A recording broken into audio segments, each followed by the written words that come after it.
Hello guys, আসসালামু আলাইকুম। আজকে আমরা বন্ধুরা মিলে চিকেন কাবাব বানাবো। তো কিভাবে বানাই আমরা, চলেন আমি আপনাদেরকে দেখাই। মুরগি এখন ম্যারিনেট করা চলতেছে মশলা দিয়ে খুব সুন্দর করে। এইখানে কাঠ ধরিয়ে দিয়ে কয়লা বানাইতেছি, এইটার উপরে মুরগি কাবাব করা হইবে।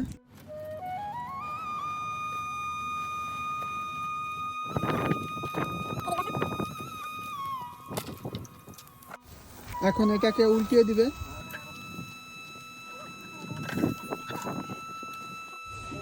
মুরগি পুরানো শেষ, এখন ইনশাল্লাহ এটা আমাদের পেটে যাবে। এই যে দেখেন, এই যে শুরু করে দিছে।